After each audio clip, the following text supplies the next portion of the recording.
Fighting in the east has come to characterize Ukraine. But in fact, only 7% of its territory remains occupied by Russian-backed separatists. Ukraine's struggle for survival and self-determination, free of corrupt governments and Russian influence, is fought on many other fronts. From stabilizing its economy to defending against cyber attacks, Ukraine faces 5 key challenges that may determine its very survival. February 2015. A bomb explodes in Kharkiv, Ukraine's second-largest city. It kills 3 and injures at least 10. It wasn't the first such attack in Ukraine, but it was the deadliest. Major seaport Odessa has dealt with at least 7 blasts over the past year. Kiev's metro stations have been threatened, leading to evacuations, and Ukraine's railways have been blown up.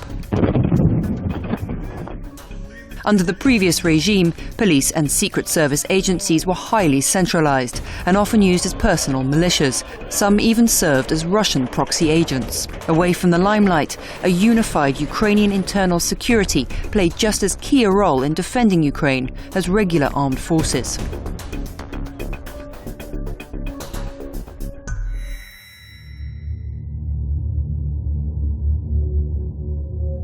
Nuclear power stations, gas supplies, chemical factories.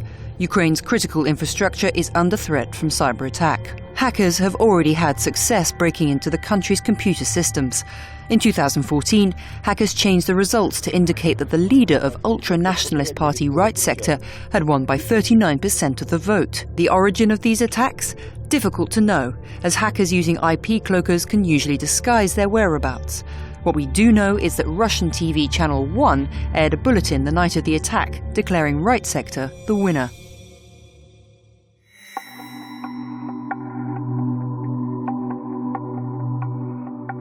One of Euromaidan's top demands was fair, clean and independent institutions. But with the Ukrainian economy tanking, rooting out corruption becomes harder as a culture of bribery persists in Ukraine's institutions. That doesn't mean Ukraine's government hasn't been trying. In March 2015, Ukrainian police entered a live televised government cabinet meeting and arrested 2 senior officials on charges of corruption.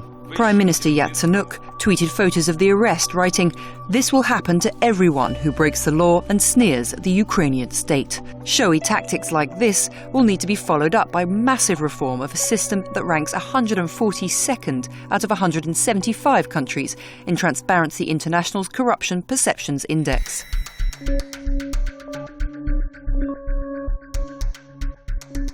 In 2014, $1 would buy 8 Ukrainian hryvnia. Today, the same dollar rakes in up to 21. On top of their currency devaluing by 70%, Ukraine has lost around 20% of its economy to war and loss of infrastructure.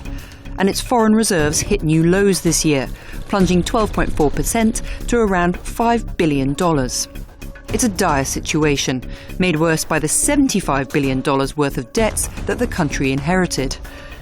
Ukraine is without funds to support security services or pay for implementing badly needed reforms, and any aid or loans are often tied to big budget cuts and a 40% increase in natural gas bills. In a glimmer of hope, a free trade deal with the EU starting in 2016 may bring some longer-term economic growth.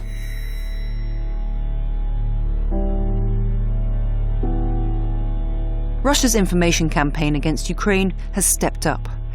From bad Photoshop jobs to professionally cast actors attesting to atrocities that never happened, the attacks on Ukraine's credibility are endless and put Ukraine in an impossible situation to try and counter.